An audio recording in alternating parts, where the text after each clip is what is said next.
Rotwild 375. Die Profis haben sich gerade mal schlau gemacht über die technischen Daten. Es ist sehr leicht und wir werden gleich dieses Produkt vergleichen, 375 mit diesem Produkt hier. Der Unterschied ist unter anderem der große Akku, der hier mit dabei ist, und der ganze Aufbau hier etwas leichter. Was haben wir hier, Kai?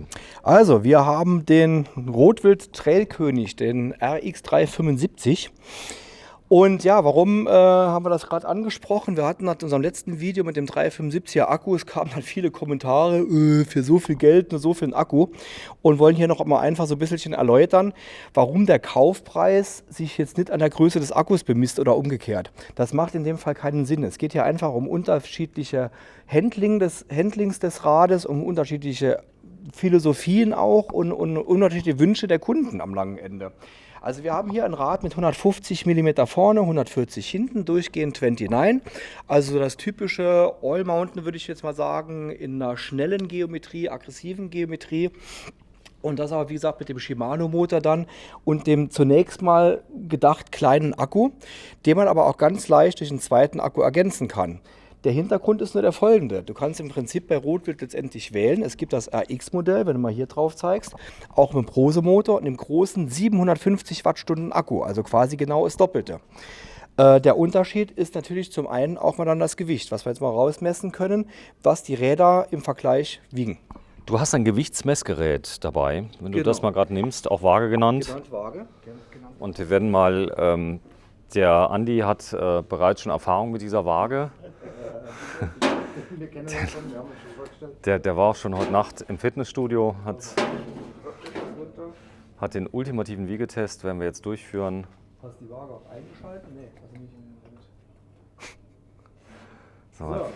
Okay. Ne, aber irgendwie ist das Tara noch nicht. Nee, wir müssen es, glaube ich, holen das Rad mal runter. Am besten mal abnehmen, erstmal Tara machen. Jetzt haben wir es, 0. Und ziehen wir hoch. Also wir haben hier sage und schreibe halt mal ja 19,6. 19,6. Also deutlich unter 20 Kilo. Ja, mit Pedalen. Mit Pedal. Also deutlich unter 20 Kilo. Und hier mal schauen, ob er das Nutella-Brot schon verdaut hat heute Morgen und dann ein zweites Mal wiegen kann.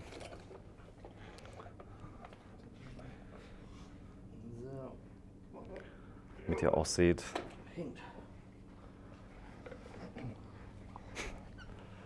Ja, deutlich schwerer.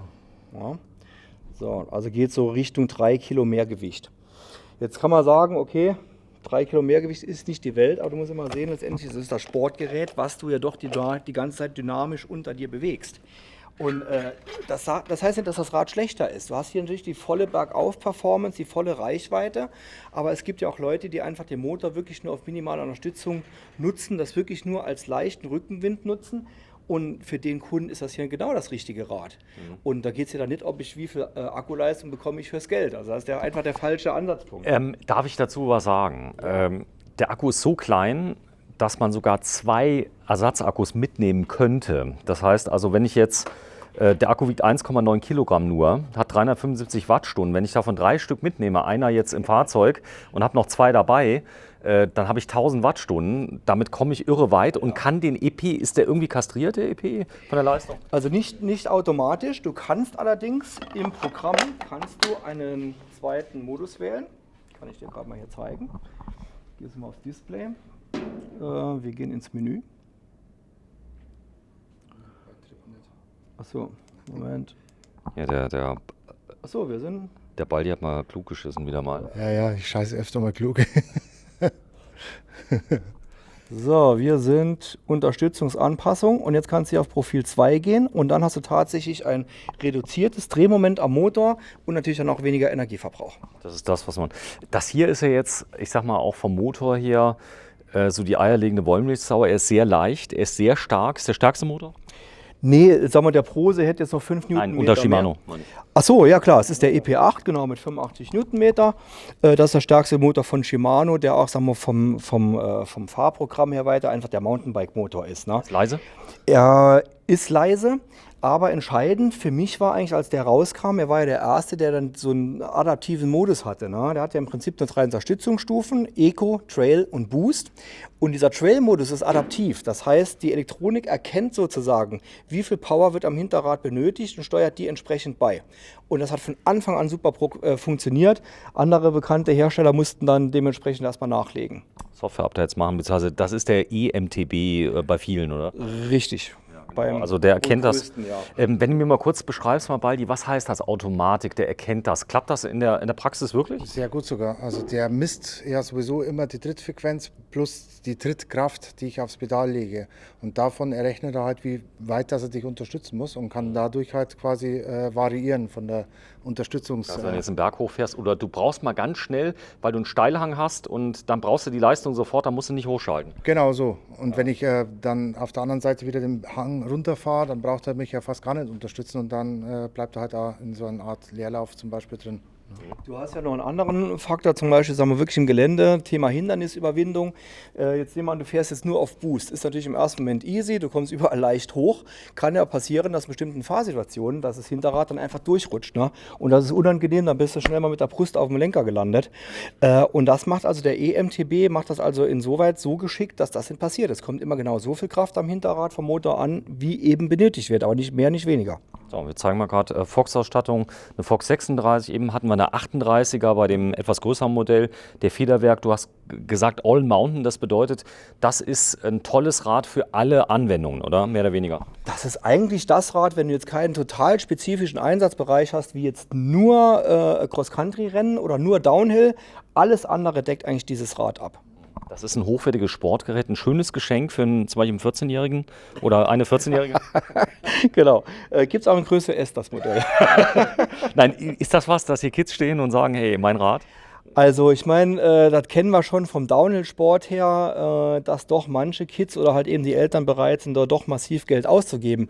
Und sagen wir gerade zum Thema E-Bike-Bereich und Kids muss man einfach sagen, also ich glaube vor 5 Jahren noch bist du mit sowas um Schulhof erschlagen worden, heute ist es cool, ja. Das ist das neue Mofa quasi. Sozusagen, ja.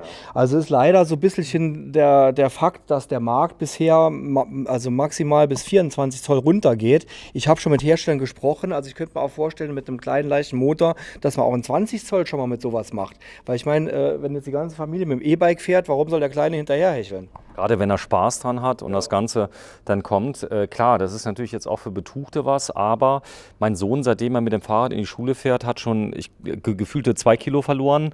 Der war ja vorher immer nur Playstation, Xbox und so und der hat heute Morgen schon wieder gesagt, Papa, je pas envie, er hat keine Lust, ich soll ihn fahren. Ich war, nee, du musst fahren. Okay. Aber ich meine, guck mal, was kostet eine Playstation und ein paar Spiele? Bist du auch schnell beim Tausender, oder? Ja. Gut, hier bist du bei 9. Aber der Frage, wenn ich das Fahrrad zu groß kaufe, Sohn ist jetzt 1,70 Meter, Papa ist 1,80 Meter, gibt es da Größen, die gut anpassbar sind durch die Sattelstütze? Ja, also das geht immer nur bedingt. Also pass mal auf, dieses Thema haben wir eigentlich öfters bei Pärchen, ne? Tatsächlich, die dann sagen, ja, wir wollen mal probieren und wollen sich erstmal ein E-Bike kaufen. Und wenn die einfach zu unterschiedlich groß sind, muss man einfach sagen, es macht keinen Sinn. Ja? Also wenn jetzt, was sich der Unterschied von 5 Zentimeter oder so, von mir ist auch noch 10, das kriegt man irgendwie noch hin. Aber alles drüber und drunter macht dann wirklich keinen Sinn mehr. Gut, komm, wir zeigen das mal. Das Ganze bedarf natürlich einer Wartung. Man muss es nicht warten, aber dann kann es sein, dass wichtige Teile, die auch nicht ganz billig sind, öfter mal kaputt gehen, oder? Haben wir öfter, ja. Beispiel? So Ketten zum Beispiel, Verschleiß der Kette ist halt höher, wenn ich sie nicht warte. Also sprich, mal Öle mal sauber mache zwischendrin. Ne? Das ganze Ritzelpaket ist immer ganz gut, wenn man das mal sauber Preis macht. von dem? Müsste ich dich jetzt anlügen, aber ich glaube 150 oder so in dem Bereich. Ja. Ist lieferbar mittlerweile? Nicht, weil es 12 Gang ist, also ist momentan ausverkauft. Überall. Immer noch? Immer noch. Nach 2 Jahren, Kai. Ja, oder wieder. Wir hatten eine große Charge bekommen. Aber, weißt du, ich sehe es, sagen wir, wie Baldi jetzt sagt, natürlich sollte man das alles sauber halten, allein damit die Schaltperformance erhalten bleibt. So. Aber in meinen Augen ist das der wesentliche Faktor letztendlich die Kilometer, die du fährst. Und natürlich auch unter welcher Unterstützungsstufe, wie viel Bergaufanteil. Ne? Und Schaltfaule. Und Schaltfaule. Also komplett bestraft. Gerade bei so hoch dosierten Newtonmetern, sage ich jetzt mal vom Motor her. Die meisten fahren dann auf den letzten 3 Ritzeln hier unten und dann ist also die Kraftübertragung, sage ich jetzt mal da, ja, halt auch höher dann auf der Kette und dadurch habe Das ich... Problem ist, die Kette geht kaputt, die Ritzel gehen kaputt, genau. Das- vorne Und geht da muss kaputt. man einfach sagen, das können wir von uns also nicht abgreifen. Also wir hatten jetzt gerade die Woche nochmal einen Fall, wo ein Kunde wirklich 300 Kilometer nur auf dem kleinsten Ritzel gefahren ist und hat dann gewundert, dass kaputt ist. Nur, ich sage jetzt mal platt gesagt. Ja, guck dir mal an, das kleine Ritzel, das ist ja winzig und das muss dann... Genau. Ja. Deswegen einfach der Appell, eine Mountainbike-Schaltung auch beim E-Bike benutzen wir im normalen Fahrrad. Und ich fahre beim Fahrrad nicht immer nur in einem Gang. Das heißt, ich muss die Gänge halt schon mal durchtauschen.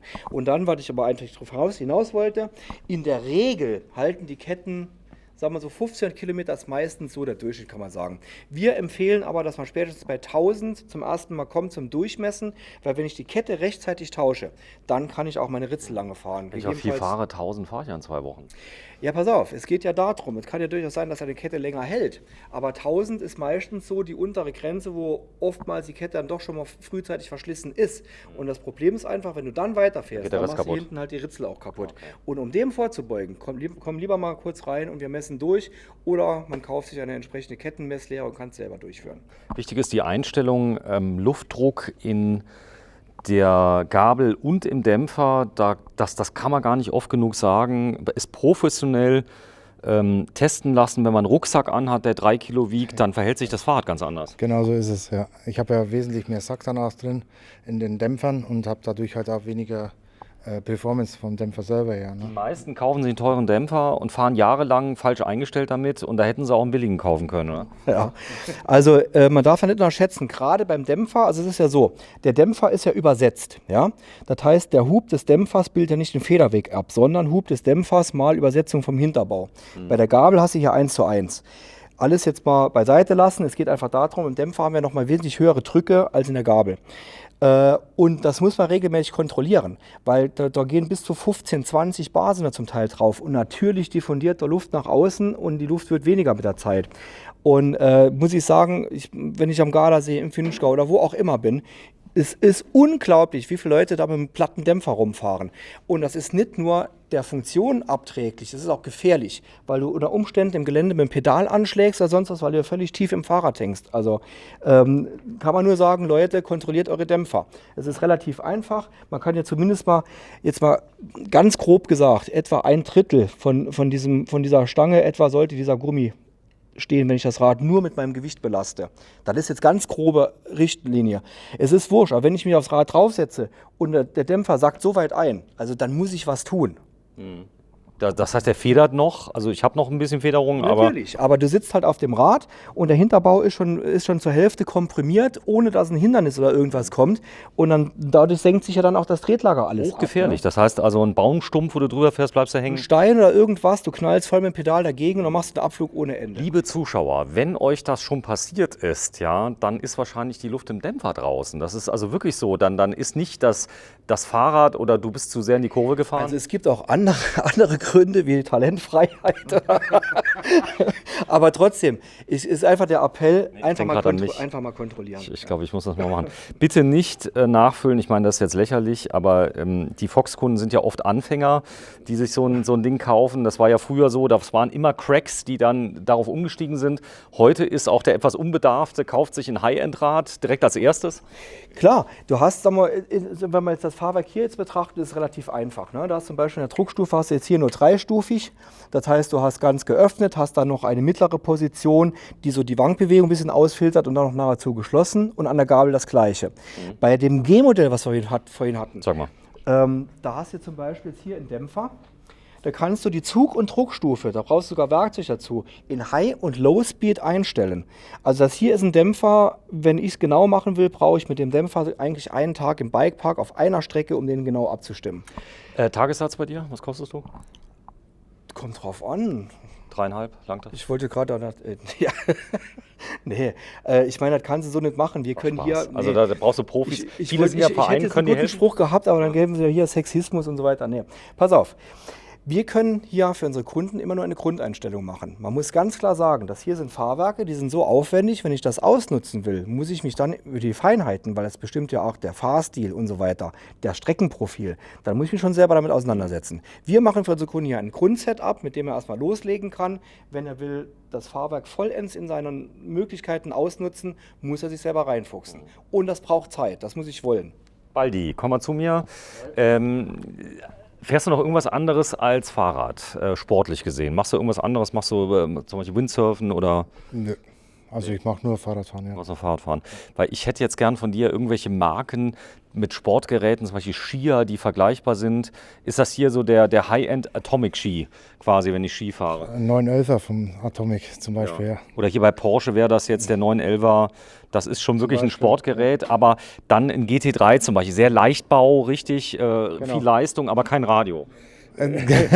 So ungefähr, ja. Also, aber der Motor ist relativ leise. Also wenn man es jetzt damit vergleicht, das Röhren, das typische Porsche-Röhren habe ich halt da nicht. Ne?